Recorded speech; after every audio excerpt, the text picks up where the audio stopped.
굵은 빗줄기가 처마 끝에서 떨어져 땅을 두드리는 소리. 우르릉거리는 천둥 소리가 밤하늘을 가르던 어느 가을날이었습니다. 마을 어귀 기와집 한 채에서 촛불이 깜빡이고 있었지요. 그 집안에서는 35살 박씨 부인이 창문 너머 빗소리를 듣고 있었습니다. 복녀야, 이 비가 언제 그칠까? 마님의 목소리는 여느 때보다 힘이 없었습니다. 몇 달 전부터 알 수 없는 병이 드러날로 야위어가고 있었거든요. 마님, 곧 그칠 것입니다. 주무시지요. 40이 넘은 복녀가 다가와 이불을 덮어드렸습니다. 그때였습니다. 또 누군가 대문을 두드리는 소리가 들려왔습니다. 이 밤중에 복녀가 의아해하며 대문 쪽으로 향했지요. 마님, 사람이 쓰러져 있습니다. 복녀의 다급한 외침에 박씨 부인이 비틀거리며 나왔습니다. 대문 앞에는 20살 후반으로 보이는 사내가 비에 젖어 쓰러져 있었습니다. 옷은 남루하였지만 얼굴은 단정하고 거친 숨소리 사이로 열기가 느껴졌어요. 복녀야, 어서 안으로 들이거라. 마님, 정체도 모르는 자를 들이시면 사람이 죽어가는데 어찌 그냥 둘 수 있겠느냐? 박씨 부인의 단호한 말에 복녀는 더 이상 말리지 못했습니다. 그렇게 떠돌이 머슴 강산이 박씨 부인의 집에 들어오게 되었지요. 이틀 후 열이 내린 강산이 박씨 부인 앞에 꿇어앉았습니다. 그의 얼굴색은 이미 정상으로 돌아왔고 눈빛 또한 맑아져 있었어요. 마님의 큰 은혜에 이 생에 갚을 길이 없습니다. 일어나거라. 사람된 도리를 했을 뿐이니 소인이 몸이 나으면 굳은 일이라도 시켜주소서. 하루라도 더 머물며 은혜를 갚고 싶사옵니다. 박씨 부인은 잠시 생각했습니다. 남자 손이 필요한 일들이 많았거든요. 그렇다면 잠시 머물러도 좋으니라. 그날부터 강사는 박씨 부인 댁의 머슴이 되었습니다. 강사는 참으로 부지런했습니다. 새벽부터 밤늦게까지 집안일과 밭일을 마다하지 않았지요. 하지만 복녀는 뭔가 이상함을 느꼈습니다. 강산이 일을 할 때도 자꾸만 마님이 계신 쪽으로 시선을 돌리곤 했거든요. 마님이 마당에 나오시기라도 하면 손에 들고 있던 연장도 잊은 채 멍하니 바라보다가 마님과 눈이 마주치면 황급히 고개를 돌리곤 했지요. 마님, 저 자가 좀 수상합니다. 무슨 소리를 하는 것이냐? 손을 보시지요. 머슴치고는 너무 곱습니다. 그리고 복녀가 목소리를 낮췄습니다. 마님을 바라보는 눈빛이 예사롭지 않습니다. 마치 마님을 흠모하는 듯한 시선으로 빤히 쳐다보지 않습니까? 뭔가 꿍꿍이가 있는 것 같아 소름이 돋습니다. 정말 그랬습니다. 강사는 박씨 부인을 볼 때마다 유난히 깊이 들여다보곤 했어요. 마치 무엇인가를 탐지하려는 듯한 시선이었지만 복녀가 보기에는 젊은 남자가 과부인 마님을 사모하는 눈빛으로 보였지요. 심지어 마님이 기침이라도 하시면 일하던 손을 멈추고 걱정스러운 표정으로 쳐다보곤 했습니다. 어느 날 강산이 밭일을 마치고 돌아오는 길이었습니다. 손에는 온갖 풀뿌리와 약초들을 들고 있었어요. 강산아, 그게 다 무엇이냐? 그냥 몸에 좋다 하여 캐온 것들입니다. 강산의 대답은 어딘지 어색했습니다. 그리고는 슬쩍 고개를 돌리며 중얼거렸지요. 마님의 안색이 예사롭지 않으신데. 뭐라 하였느냐? 아무것도 아닙니다. 강산은 서둘러 그 자리를 피했습니다. 박씨 부인은 이상했습니다. 천한 머슴이 어찌 그리 정확히 자신의 몸 상태를 아는지, 그리고 그 말투도 때로 너무 고상했지요. 한편 마을의 유일한 의원 김영달은 박씨 부인의 병을 두고 전전긍긍하고 있었습니다. 이상하다. 분명 맥은 허약하고 열증이 있는데. 김영달은 의서를 뒤적이며 혼잣말을 했습니다. 촛불 아래 펼쳐진 낡은 의서 위로 그의 그림자가 길게 드리워졌어요. 이런 병증은 처음 보는구나. 혹시나 하여 여러 처방을 써봤지만. 그는 자신의 실력 부족을 인정하기 싫었습니다. 특히 예전에 명예 유이성에게 제자로 받아달라고 청했다가 거절당한 아픈 기억이 있었거든요. 유이성. 그 자가 아직 살아있다면 이런 병쯤은 김영달은 이를 악물었습니다. 촛불이 바람에 흔들리며 그의 굳어진 얼굴을 번갈아 밝혔다 어둡게 했지요. 박씨 부인의 병은 날로 심해졌습니다. 밤마다 식은땀을 흘리며 열에 시달렸지요. 어떤 날은 일어날 힘조차 없었습니다. 복녀야, 물 좀 가져다 다오. 가느다란 목소리로 물을 달라는 박씨 부인. 복녀가 부축해 물을 먹이려 할 때였습니다. 마님, 소인이 하겠습니다. 어느새 강산이 나타나 박씨 부인을 부축했습니다. 그런데 이상했습니다. 강산의 손길이 너무나 능숙했거든요. 마치 오랫동안 병자를 돌본 경험이 있는 듯한 세심함이었어요. 마님, 이렇게 놓으시면 더 편하실 것입니다. 고맙다. 박씨 부인이 고개를 끄덕였지만 마음 한구석으로는 불안했습니다. 강산의 손길에서 느껴지는 기묘한 확신이 오히려 두려웠거든요. 복녀는 더욱 의심스러웠습니다. 마님, 저 자가 마님을 만지는 것이 못마땅합니다. 천한 것이 감히. 복녀야, 그냥 친절한 것이리라. 아닙니다. 분명 딴 속셈이 있습니다. 과부인 마님을 노리는 것이 틀림없습니다. 박씨 부인도 완전히 안심할 수는 없었습니다. 강산이 자신을 바라보는 그 시선, 뭔가 꿰뚫어 보려는 듯한 눈빛이 자꾸 신경 쓰였거든요. 더욱이 일하다가도 자꾸만 자신을 힐끔힐끔 쳐다보는 모습이 마치 젊은 남자가 여인을 사모하는 그런 눈빛으로 보였어요. 어떤 때는 강산이 멀리서도 자신의 모습을 가만히 바라보고 있다가 눈이 마주치면 황급히 시선을 돌리곤 했지요. 그날 밤, 박씨 부인은 유독 심한 열에 시달렸습니다. 끙끙 앓는 소리가 밤 공기를 갈랐습니다. 복녀는 젖은 수건으로 이마를 식혀주며 애를 태웠지요. 촛불 그림자가 벽에 흔들리며 방 안 분위기를 더욱 어둡게 만들었어요. 마님, 괜찮으시지요? 제가 의원을 불러올까요? 아니다. 밤중에 괜한 패를. 그때였습니다. 똑똑, 누군가 방문을 두드렸습니다. 누구시오? 소인. 강산입니다. 복녀가 깜짝 놀라 일어서며 문 쪽으로 향했습니다. 이 밤중에 무슨 일이냐? 당장 물러가라. 마님께서 많이 편찮으신 것 같아 왔습니다. 감히 천한 것이 밤중에 마님 방에. 하지만 박씨 부인은 말렸습니다. 워낙 아파서 누구든 도움이 필요했거든요. 복녀야, 들어오라 하여라. 복녀는 못마땅해 했지만 마님의 명령을 거역할 수는 없었지요. 문이 열리자 강산이 조심스럽게 들어왔습니다. 손에는 약초 뭉치를 들고 있었어요. 마님, 실례를 범하겠습니다. 강산이 박씨 부인의 손목에 손을 댔습니다.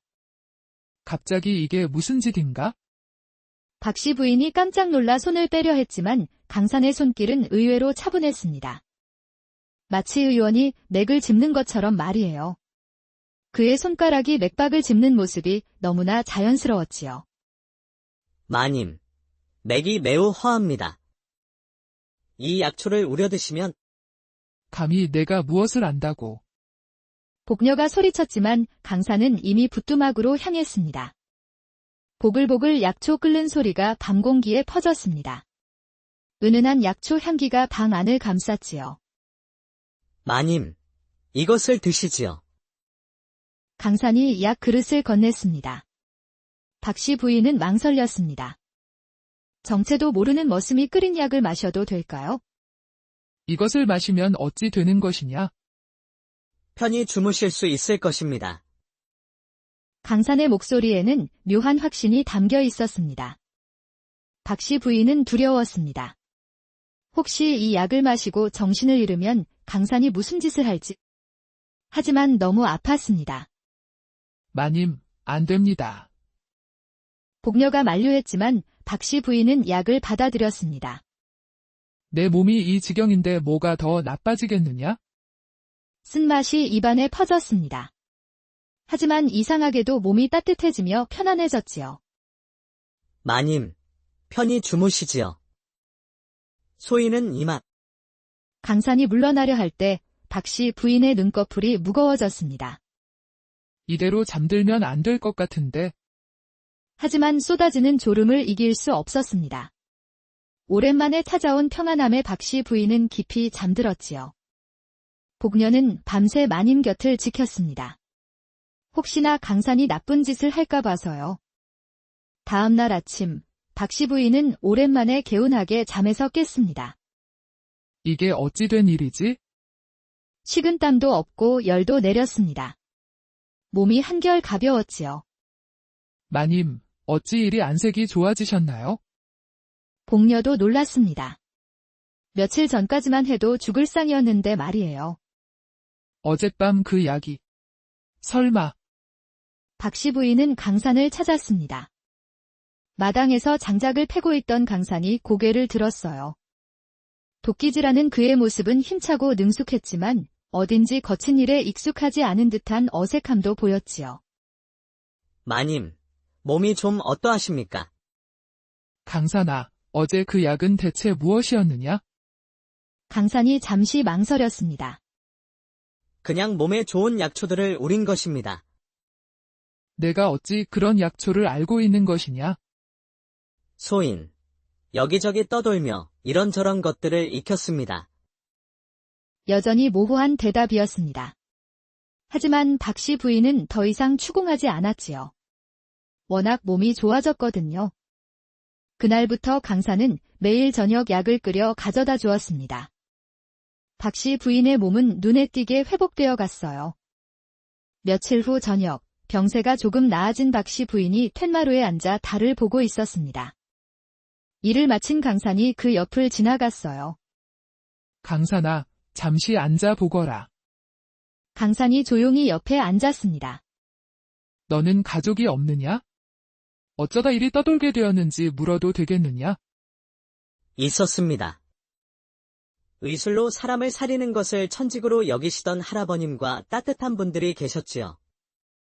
그런데 어찌하여? 역병이 돌았습니다. 할아버님께서는 당신의 몸을 돌보지 않고 환자들을 구하려 애쓰셨지요. 하지만 결국 저만 남았습니다. 강산의 목소리는 담담했지만 그 안에는 깊은 슬픔이 배어 있었습니다. 그는 할아버지가 역병으로 돌아가셨다고 말했지만 사실은 조정의 모함으로 모든 것을 잃고 쫓겨난 신세였지요. 많이 힘들었겠구나.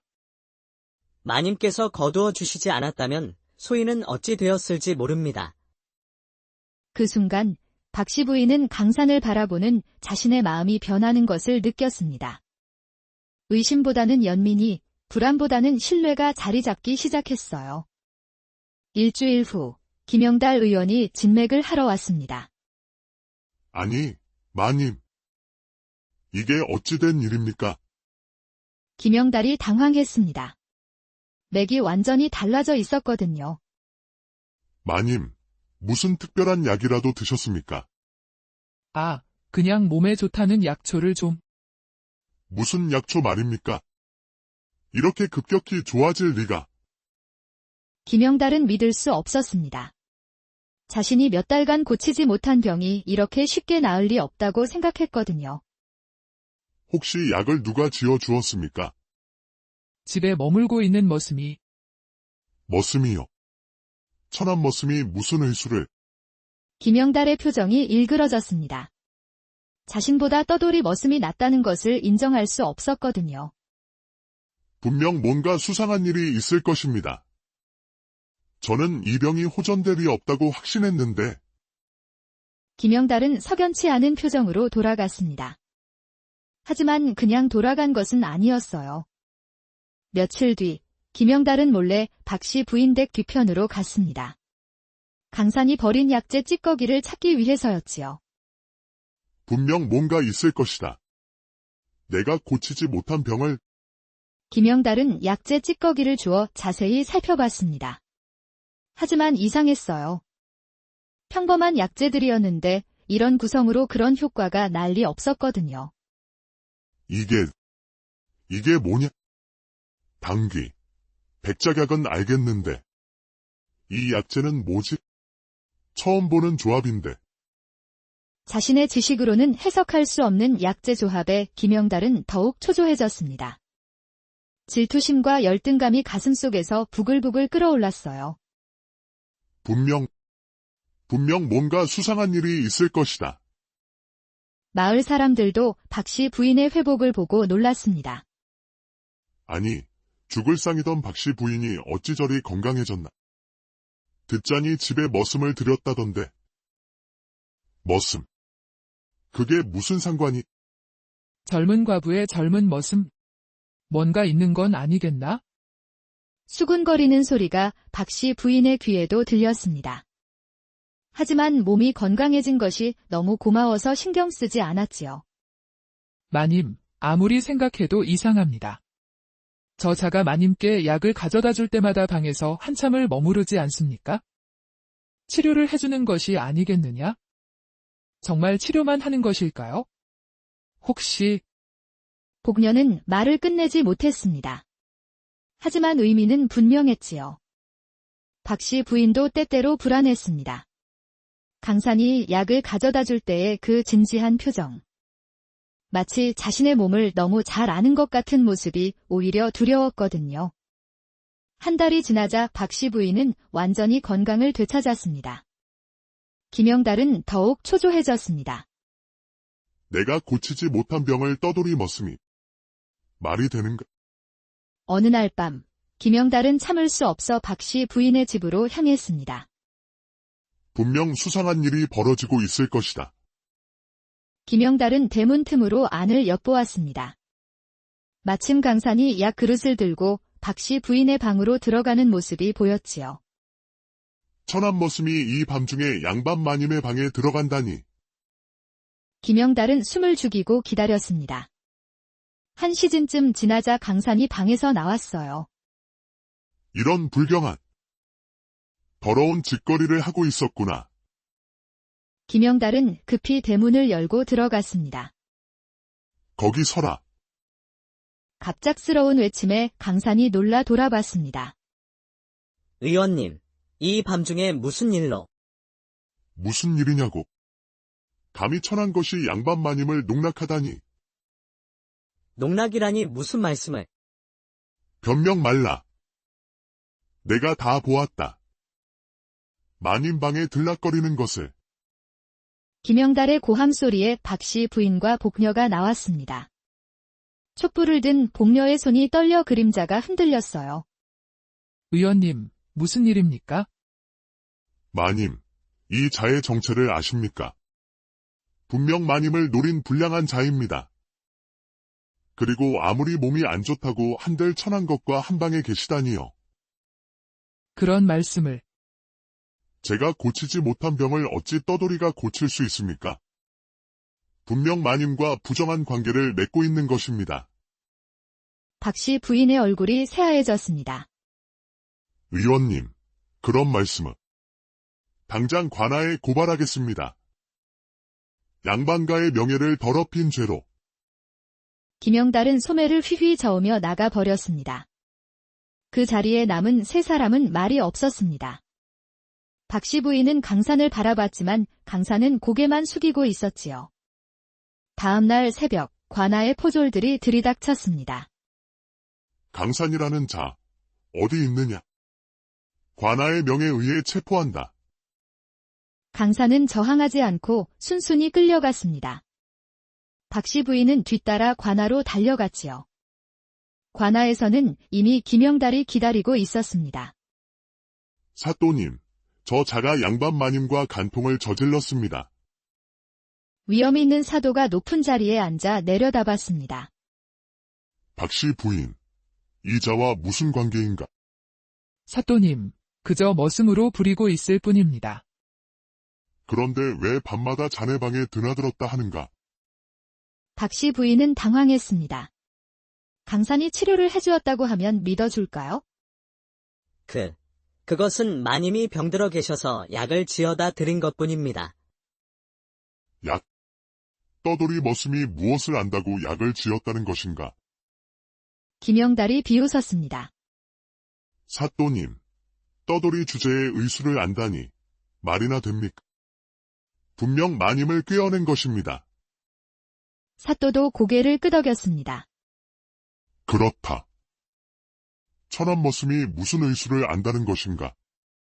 사또님, 박씨 부인이 갑자기 무릎을 꿇었습니다. 이자는 정말로 저의 병을 고쳐준 은인입니다. 부디 풀어주소서. 눈물을 흘리며 애원하는 박씨 부인을 보자 사도의 표정이 더욱 굳어졌습니다. 역시 그렇구나. 양반 마님이 이렇게까지 한다는 것. 결국 과부의 외로움을 노린 불량한 자로군. 아닙니다. 정말 아닙니다. 박씨 부인, 당신이 남자의 품을 그리워하여 생긴 병을 이자가 달래준 것이로구나. 사또님, 제발. 박씨 부인은 더 이상 할 말이 없었습니다. 아무리 진실을 말해도 믿어주지 않을 것 같았거든요. 그때였습니다. 사또님, 지금까지 조용히 있던 강산이 입을 열었습니다. 소인에게 할 말이 있습니다. 말해보거라. 소인은 어의 유일성의 손자입니다. 순간 관아가 조용해졌습니다. 김영달이 깜짝 놀라 일어서며 소리쳤어요. 거짓말. 유일성 어르신의 손자가 떠돌이 머슴일 리 없습니다. 어디서 유일성 어르신에 대한 이야기만 듣고 거짓을 말하는 것입니다. 사또님, 저자의 말은 새빨간 거짓입니다. 하지만 강산은 침착했습니다. 마님께서는 혈어로 인한 열을 앓고 계셨습니다. 이는 과로와 근심으로 인해 혈이 부족해지고 내부에 열이 생기는 병으로 특히 혼자 사는 부인네에게 자주 나타나는 증상입니다. 김영달의 얼굴이 새하얘졌습니다. 그런 병명은 들어본 적도 없었거든요. 처방은 당귀, 백작약, 숙지왕, 천궁을 주로 하고 여기에 감초와 진피를 더하여. 강산이 술술 말하는 처방전에 사또도 놀랐습니다. 정말 의수를 아는 것인가? 거짓말입니다. 아무나 외울 수 있는 김영달이 발악했지만 강산은 품에서 무언가를 꺼냈습니다. 이것은 할아버지께서 주신 인장입니다. 오래된 옥으로 만든 인장이었습니다. 거기에는 저의 유의성이라는 글자가 새겨져 있었지요. 그리고 이것은 할아버지의 의서입니다. 낡은 의서를 펼쳐 보이자 그 안에는 온갖 처방전과 의학 지식이 빼곡히 적혀 있었습니다. 사또가 직접 인장을 살펴봤지요. 이 인장. 분명 진짜로구나. 김영달은 주저앉았습니다. 자신이 그토록 우러러보던 유일성의 손자가 바로 눈앞에 있었던 것이에요. 소인은 할아버지께서 돌아가시기 전에 말씀하셨습니다. 의술은 높고 낮음이 없다. 병든 이를 고치는 것이 의원의 도리라고. 강산의 목소리는 차분했습니다. 그래서 소인은 떠돌며 가난한 이들을 치료해왔습니다. 마님도 그중 한 분이었을 뿐입니다. 사또가 고개를 끄덕였습니다. 그렇다면 이 모든 것이 오해였구나. 사또님, 소인이 잘못했습니다. 김영달이 무릎을 꿇고 사죄했습니다. 제가 질투심에 눈이 멀어. 일어나십시오. 강산이 김영달을 일으켜 세웠습니다. 의원님, 우리 함께 마을 사람들을 치료합시다. 할아버지께서 그러셨듯이. 김영달은 감격해서 눈물을 흘렸습니다. 그날부터 강산은 마을의 의원이 되었습니다. 김영달과 함께 마을 사람들을 치료하며 지냈지요. 박씨 부인은 완전히 건강을 되찾았고 강산에 대한 고마움을 평생 간직했습니다. 강산. 내가 아니었다면 마님, 이미 지난 일입니다. 마님께서 소인을 거두어 주신 은혜가 더 큽니다. 복녀도 이제는 강산을 의심하지 않았습니다. 오히려 마님을 구해준 은인으로 여겼지요. 젊은 의원님, 앞으로도 저희 마님 잘 부탁드립니다. 걱정 마십시오. 마님의 건강은 제가 책임지겠습니다. 세월이 흘러 강산은 마을에서 가장 존경받는 의원이 되었습니다. 그의 의술은 할아버지 유일성에 버금간다고 전해지지요. 박씨 부인도 건강한 몸으로 오래오래 살았다고 합니다. 그리고 김영달은 굵은 빗줄기가 처마 끝에서 떨어져 땅을 두드리는 소리. 우르릉거리는 천둥 소리가 밤하늘을 가르던 어느 가을날이었습니다. 마을 어귀 기와집 한 채에서 촛불이 깜빡이고 있었지요. 그 집안에서는 35살 박씨 부인이 창문 너머 빗소리를 듣고 있었습니다. 복녀야, 이 비가 언제 그칠까? 마님의 목소리는 여느 때보다 힘이 없었습니다. 몇 달 전부터 알 수 없는 병이 드러날로 야위어가고 있었거든요. 마님, 곧 그칠 것입니다. 주무시지요. 40이 넘은 복녀가 다가와 이불을 덮어드렸습니다. 그때였습니다. 또 누군가 대문을 두드리는 소리가 들려왔습니다. 이 밤중에 복녀가 의아해하며 대문 쪽으로 향했지요. 마님, 사람이 쓰러져 있습니다. 복녀의 다급한 외침에 박씨 부인이 비틀거리며 나왔습니다. 대문 앞에는 20살 후반으로 보이는 사내가 비에 젖어 쓰러져 있었습니다. 옷은 남루하였지만 얼굴은 단정하고 거친 숨소리 사이로 열기가 느껴졌어요. 복녀야, 어서 안으로 들이거라. 마님, 정체도 모르는 자를 들이시면 사람이 죽어가는데 어찌 그냥 둘 수 있겠느냐? 박씨 부인의 단호한 말에 복녀는 더 이상 말리지 못했습니다. 그렇게 떠돌이 머슴 강산이 박씨 부인의 집에 들어오게 되었지요. 이틀 후 열이 내린 강산이 박씨 부인 앞에 꿇어앉았습니다. 그의 얼굴색은 이미 정상으로 돌아왔고 눈빛 또한 맑아져 있었어요. 마님의 큰 은혜에 이 생에 갚을 길이 없습니다. 일어나거라. 사람된 도리를 했을 뿐이니 소인이 몸이 나으면 굳은 일이라도 시켜주소서. 하루라도 더 머물며 은혜를 갚고 싶사옵니다. 박씨 부인은 잠시 생각했습니다. 남자 손이 필요한 일들이 많았거든요. 그렇다면 잠시 머물러도 좋으니라. 그날부터 강산은 박씨 부인 댁의 머슴이 되었습니다. 강산은 참으로 부지런했습니다. 새벽부터 밤늦게까지 집안일과 밭일을 마다하지 않았지요. 하지만 복녀는 뭔가 이상함을 느꼈습니다. 강산이 일을 할 때도 자꾸만 마님이 계신 쪽으로 시선을 돌리곤 했거든요. 마님이 마당에 나오시기라도 하면 손에 들고 있던 연장도 잊은 채 멍하니 바라보다가 마님과 눈이 마주치면 황급히 고개를 돌리곤 했지요. 마님, 저 자가 좀 수상합니다. 무슨 소리를 하는 것이냐? 손을 보시지요. 머슴치고는 너무 곱습니다. 그리고 복녀가 목소리를 낮췄습니다. 마님을 바라보는 눈빛이 예사롭지 않습니다. 마치 마님을 흠모하는 듯한 시선으로 빤히 쳐다보지 않습니까? 뭔가 꿍꿍이가 있는 것 같아 소름이 돋습니다. 정말 그랬습니다. 강산은 박씨 부인을 볼 때마다 유난히 깊이 들여다보곤 했어요.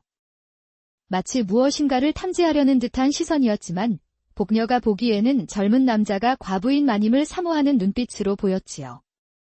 심지어 마님이 기침이라도 하시면 일하던 손을 멈추고 걱정스러운 표정으로 쳐다보곤 했습니다. 어느 날 강산이 밭일을 마치고 돌아오는 길이었습니다. 손에는 온갖 풀뿌리와 약초들을 들고 있었어요. 강산아, 그게 다 무엇이냐? 그냥 몸에 좋다 하여 캐온 것들입니다. 강산의 대답은 어딘지 어색했습니다. 그리고는 슬쩍 고개를 돌리며 중얼거렸지요. 마님의 안색이 예사롭지 않으신데. 뭐라 하였느냐? 아무것도 아닙니다.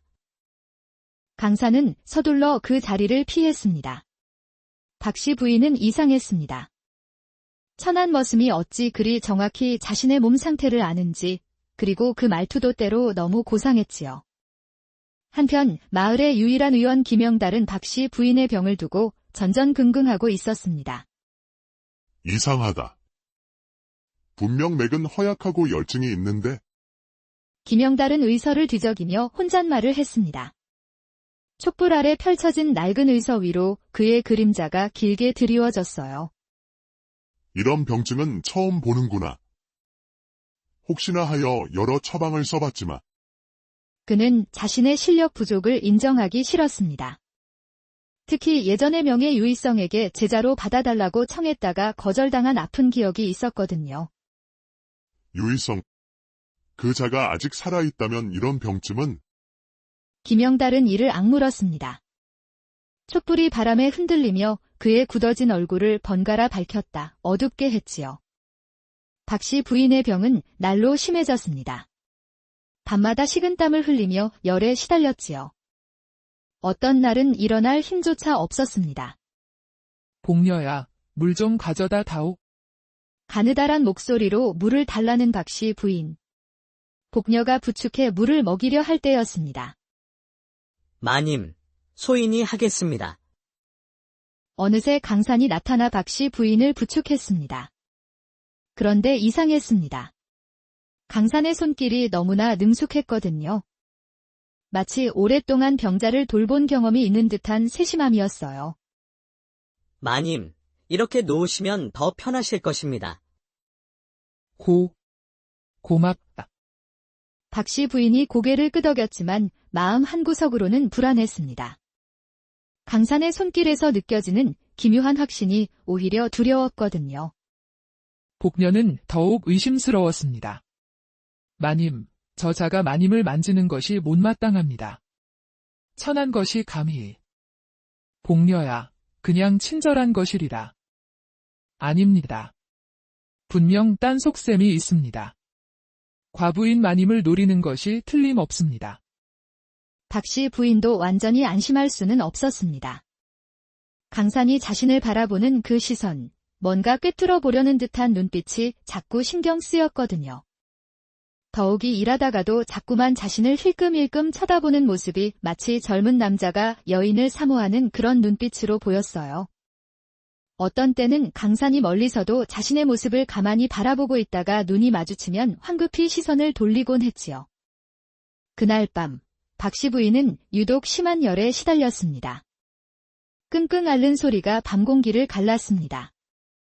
복녀는 젖은 수건으로 이마를 식혀주며 애를 태웠지요. 촛불 그림자가 벽에 흔들리며 방 안 분위기를 더욱 어둡게 만들었어요. 마님, 괜찮으시지요? 제가 의원을 불러올까요? 아니다. 밤중에 괜한 패를. 그때였습니다. 똑똑, 누군가 방문을 두드렸습니다. 누구시오? 소인, 강산입니다.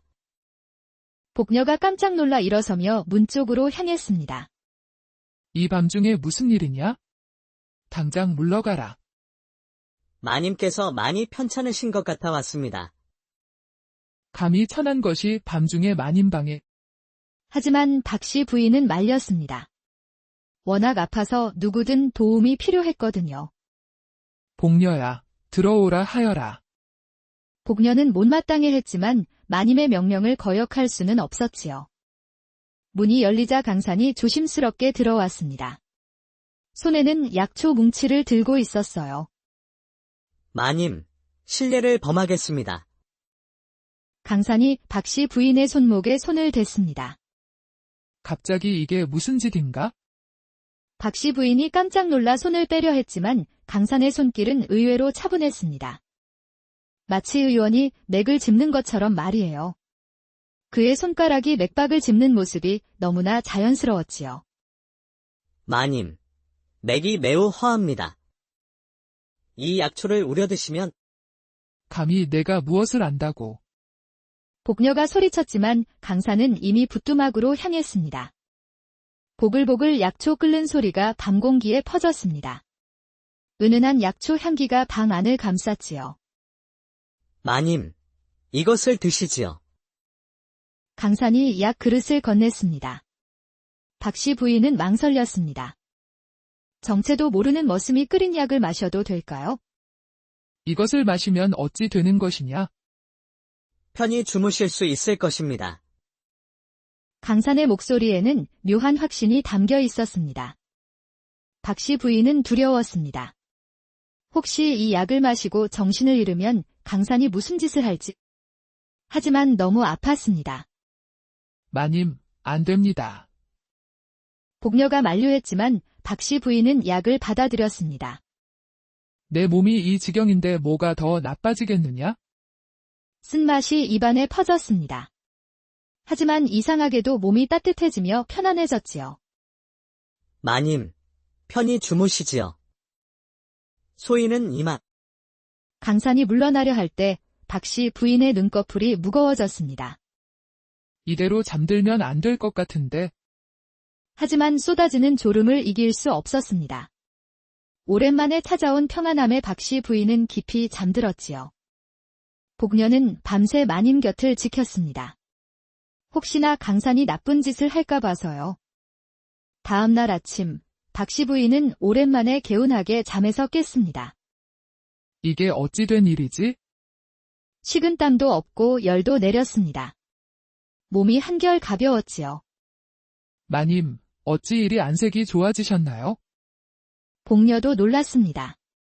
며칠 전까지만 해도 죽을 상이었는데 말이에요. 어젯밤 그 약이. 설마. 박씨 부인은 강산을 찾았습니다. 마당에서 장작을 패고 있던 강산이 고개를 들었어요. 도끼질하는 그의 모습은 힘차고 능숙했지만 어딘지 거친 일에 익숙하지 않은 듯한 어색함도 보였지요. 마님, 몸이 좀 어떠하십니까? 강산아, 어제 그 약은 대체 무엇이었느냐? 강산이 잠시 망설였습니다. 그냥 몸에 좋은 약초들을 우린 것입니다. 내가 어찌 그런 약초를 알고 있는 것이냐? 소인, 여기저기 떠돌며 이런저런 것들을 익혔습니다. 여전히 모호한 대답이었습니다. 하지만 박씨 부인은 더 이상 추궁하지 않았지요. 워낙 몸이 좋아졌거든요. 그날부터 강산은 매일 저녁 약을 끓여 가져다 주었습니다. 박씨 부인의 몸은 눈에 띄게 회복되어 갔어요. 며칠 후 저녁, 병세가 조금 나아진 박씨 부인이 툇마루에 앉아 달을 보고 있었습니다. 일을 마친 강산이 그 옆을 지나갔어요. 강산아, 잠시 앉아 보거라. 강산이 조용히 옆에 앉았습니다. 너는 가족이 없느냐? 어쩌다 이리 떠돌게 되었는지 물어도 되겠느냐? 있었습니다. 의술로 사람을 살리는 것을 천직으로 여기시던 할아버님과 따뜻한 분들이 계셨지요. 그런데 어찌하여? 역병이 돌았습니다.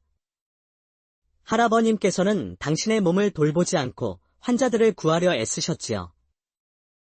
하지만 결국 저만 남았습니다.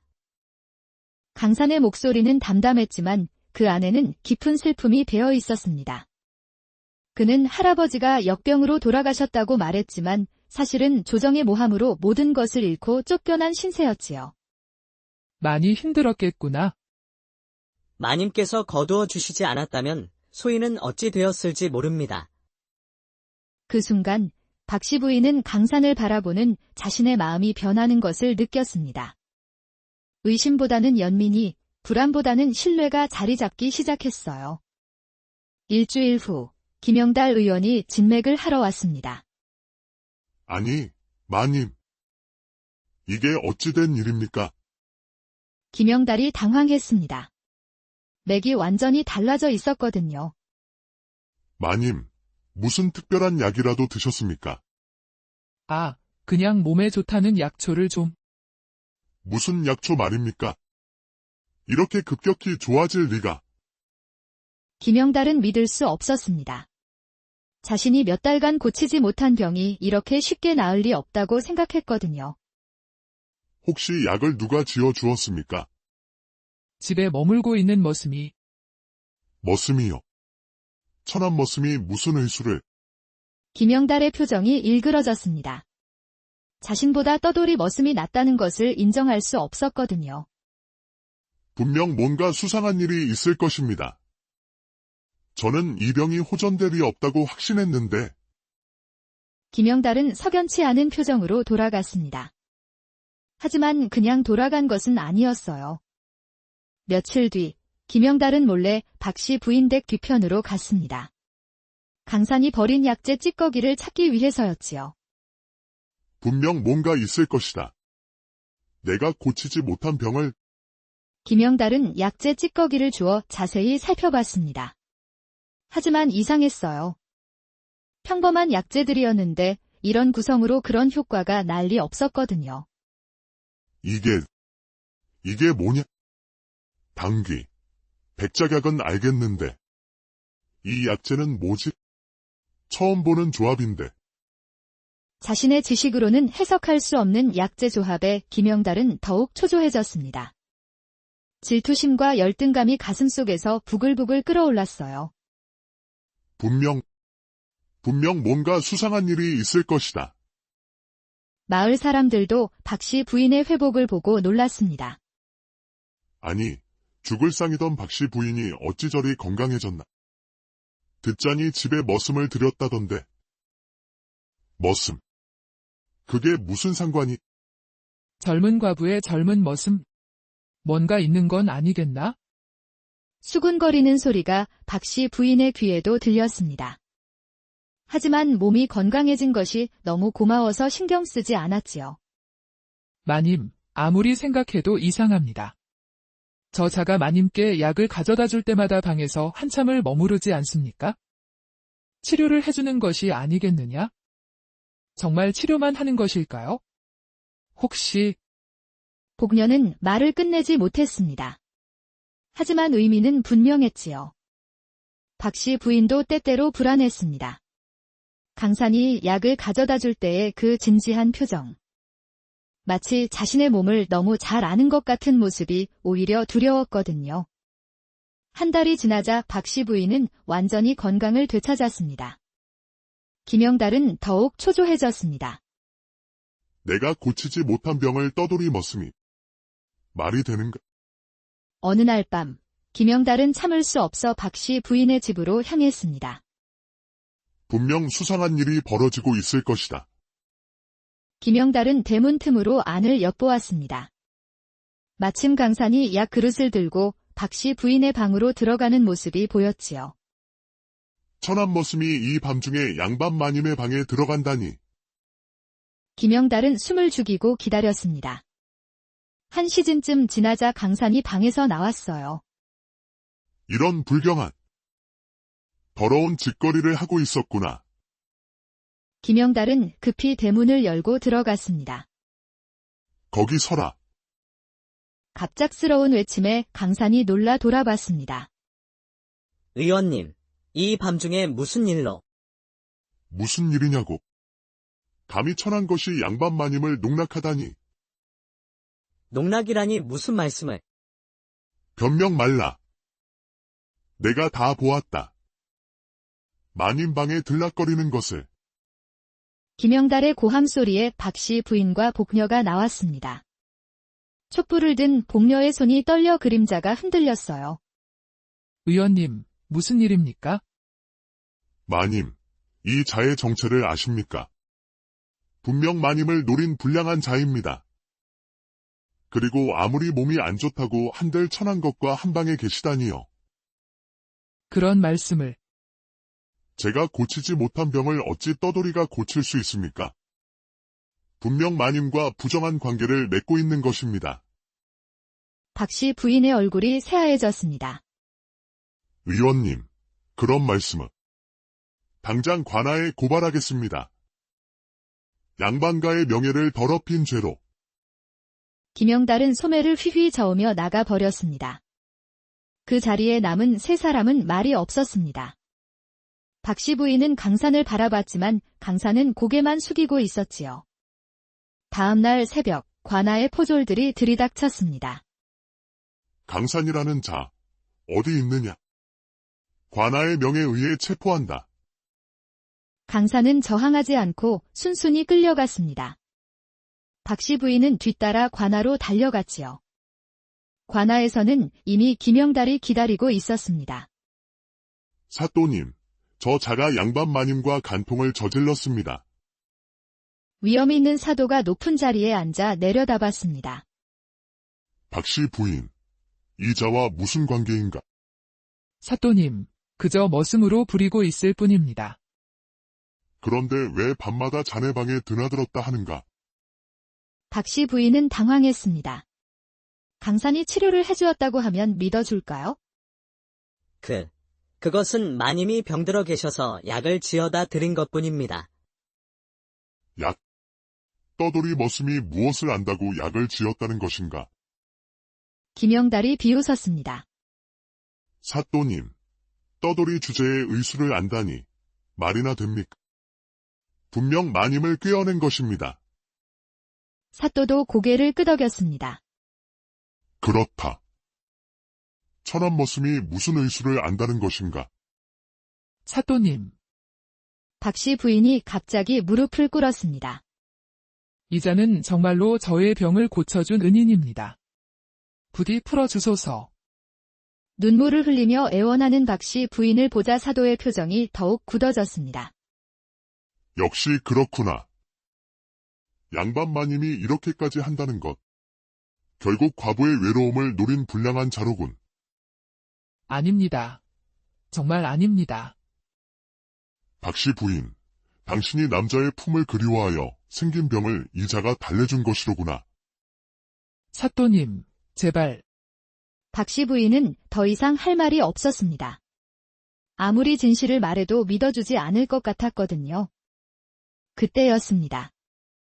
사또님, 지금까지 조용히 있던 강산이 입을 열었습니다. 소인에게 할 말이 있습니다. 말해보거라. 소인은 어의 유일성의 손자입니다. 순간 관아가 조용해졌습니다. 김영달이 깜짝 놀라 일어서며 소리쳤어요. 거짓말. 유일성 어르신의 손자가 떠돌이 머슴일 리 없습니다. 어디서 유일성 어르신에 대한 이야기만 듣고 거짓을 말하는 것입니다. 사또님, 저자의 말은 새빨간 거짓입니다. 하지만 강산은 침착했습니다. 마님께서는 혈어로 인한 열을 앓고 계셨습니다. 이는 과로와 근심으로 인해 혈이 부족해지고 내부에 열이 생기는 병으로 특히 혼자 사는 부인네에게 자주 나타나는 증상입니다. 김영달의 얼굴이 새하얘졌습니다. 그런 병명은 들어본 적도 없었거든요. 처방은 당귀, 백작약, 숙지왕, 천궁을 주로 하고 여기에 감초와 진피를 더하여 강산이 술술 말하는 처방전에 사또도 놀랐습니다. 정말 의수를 아는 것인가? 거짓말입니다. 아무나 외울 수 있는 김영달이 발악했지만 강산은 품에서 무언가를 꺼냈습니다. 이것은 할아버지께서 주신 인장입니다. 오래된 옥으로 만든 인장이었습니다. 거기에는 저의 유의성이라는 글자가 새겨져 있었지요. 그리고 이것은 할아버지의 의서입니다. 낡은 의서를 펼쳐 보이자 그 안에는 온갖 처방전과 의학 지식이 빼곡히 적혀 있었습니다. 사또가 직접 인장을 살펴봤지요. 이 인장. 분명 진짜로구나. 김영달은 주저앉았습니다. 자신이 그토록 우러러보던 유일성의 손자가 바로 눈앞에 있었던 것이에요. 소인은 할아버지께서 돌아가시기 전에 말씀하셨습니다. 의술은 높고 낮음이 없다. 병든 이를 고치는 것이 의원의 도리라고. 강산의 목소리는 차분했습니다. 그래서 소인은 떠돌며 가난한 이들을 치료해왔습니다. 마님도 그중 한 분이었을 뿐입니다. 사또가 고개를 끄덕였습니다. 그렇다면 이 모든 것이 오해였구나. 사또님, 소인이 잘못했습니다. 김영달이 무릎을 꿇고 사죄했습니다. 제가 질투심에 눈이 멀어. 일어나십시오. 강산이 김영달을 일으켜 세웠습니다. 의원님, 우리 함께 마을 사람들을 치료합시다. 할아버지께서 그러셨듯이. 김영달은 감격해서 눈물을 흘렸습니다. 그날부터 강사는 마을의 의원이 되었습니다. 김영달과 함께 마을 사람들을 치료하며 지냈지요. 박씨 부인은 완전히 건강을 되찾았고 강산에 대한 고마움을 평생 간직했습니다. 강산, 내가 아니었다면 마님, 이미 지난 일입니다. 마님께서 소인을 거두어 주신 은혜가 더 큽니다. 복녀도 이제는 강산을 의심하지 않았습니다. 오히려 마님을 구해준 은인으로 여겼지요. 젊은 의원님, 앞으로도 저희 마님 잘 부탁드립니다. 걱정 마십시오. 마님의 건강은 제가 책임지겠습니다. 세월이 흘러 강산은 마을에서 가장 존경받는 의원이 되었습니다. 그의 의술은 할아버지 유일성에 버금간다고 전해지지요. 박씨 부인도 건강한 몸으로 오래오래 살았다고 합니다. 그리고 김영달은 굵은 빗줄기가 처마 끝에서 떨어져 땅을 두드리는 소리. 우르릉거리는 천둥 소리가 밤하늘을 가르던 어느 가을날이었습니다. 마을 어귀 기와집 한 채에서 촛불이 깜빡이고 있었지요. 그 집안에서는 35살 박씨 부인이 창문 너머 빗소리를 듣고 있었습니다. 복녀야, 이 비가 언제 그칠까? 마님의 목소리는 여느 때보다 힘이 없었습니다. 몇 달 전부터 알 수 없는 병이 드러날로 야위어가고 있었거든요. 마님, 곧 그칠 것입니다. 주무시지요. 40이 넘은 복녀가 다가와 이불을 덮어드렸습니다. 그때였습니다. 또 누군가 대문을 두드리는 소리가 들려왔습니다. 이 밤중에 복녀가 의아해하며 대문 쪽으로 향했지요. 마님, 사람이 쓰러져 있습니다. 복녀의 다급한 외침에 박씨 부인이 비틀거리며 나왔습니다. 대문 앞에는 20살 후반으로 보이는 사내가 비에 젖어 쓰러져 있었습니다. 옷은 남루하였지만 얼굴은 단정하고 거친 숨소리 사이로 열기가 느껴졌어요. 복녀야, 어서 안으로 들이거라. 마님, 정체도 모르는 자를 들이시면 사람이 죽어가는데 어찌 그냥 둘 수 있겠느냐? 박씨 부인의 단호한 말에 복녀는 더 이상 말리지 못했습니다. 그렇게 떠돌이 머슴 강산이 박씨 부인의 집에 들어오게 되었지요. 이틀 후 열이 내린 강산이 박씨 부인 앞에 꿇어앉았습니다. 그의 얼굴색은 이미 정상으로 돌아왔고 눈빛 또한 맑아져 있었어요. 마님의 큰 은혜에 이 생에 갚을 길이 없습니다. 일어나거라. 사람된 도리를 했을 뿐이니 소인이 몸이 나으면 굳은 일이라도 시켜주소서. 하루라도 더 머물며 은혜를 갚고 싶사옵니다. 박씨 부인은 잠시 생각했습니다. 남자 손이 필요한 일들이 많았거든요. 그렇다면 잠시 머물러도 좋으니라. 그날부터 강사는 박씨 부인 댁의 머슴이 되었습니다. 강사는 참으로 부지런했습니다. 새벽부터 밤늦게까지 집안일과 밭일을 마다하지 않았지요. 하지만 복녀는 뭔가 이상함을 느꼈습니다. 강산이 일을 할 때도 자꾸만 마님이 계신 쪽으로 시선을 돌리곤 했거든요. 마님이 마당에 나오시기라도 하면 손에 들고 있던 연장도 잊은 채 멍하니 바라보다가 마님과 눈이 마주치면 황급히 고개를 돌리곤 했지요. 마님, 저 자가 좀 수상합니다. 무슨 소리를 하는 것이냐? 손을 보시지요. 머슴치고는 너무 곱습니다. 그리고 복녀가 목소리를 낮췄습니다. 마님을 바라보는 눈빛이 예사롭지 않습니다. 마치 마님을 흠모하는 듯한 시선으로 빤히 쳐다보지 않습니까? 뭔가 꿍꿍이가 있는 것 같아 소름이 돋습니다. 정말 그랬습니다. 강사는 박씨 부인을 볼 때마다 유난히 깊이 들여다보곤 했어요. 마치 무엇인가를 탐지하려는 듯한 시선이었지만 복녀가 보기에는 젊은 남자가 과부인 마님을 사모하는 눈빛으로 보였지요. 심지어 마님이 기침이라도 하시면 일하던 손을 멈추고 걱정스러운 표정으로 쳐다보곤 했습니다. 어느 날 강산이 밭일을 마치고 돌아오는 길이었습니다. 손에는 온갖 풀뿌리와 약초들을 들고 있었어요. 강산아, 그게 다 무엇이냐? 그냥 몸에 좋다 하여 캐온 것들입니다.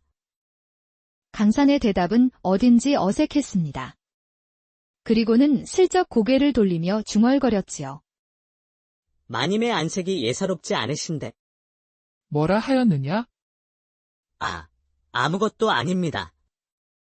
강사는 서둘러 그 자리를 피했습니다. 박씨 부인은 이상했습니다. 천한 머슴이 어찌 그리 정확히 자신의 몸 상태를 아는지, 그리고 그 말투도 때로 너무 고상했지요. 한편 마을의 유일한 의원 김영달은 박씨 부인의 병을 두고 전전긍긍하고 있었습니다. 이상하다. 분명 맥은 허약하고 열증이 있는데 김영달은 의서를 뒤적이며 혼잣말을 했습니다.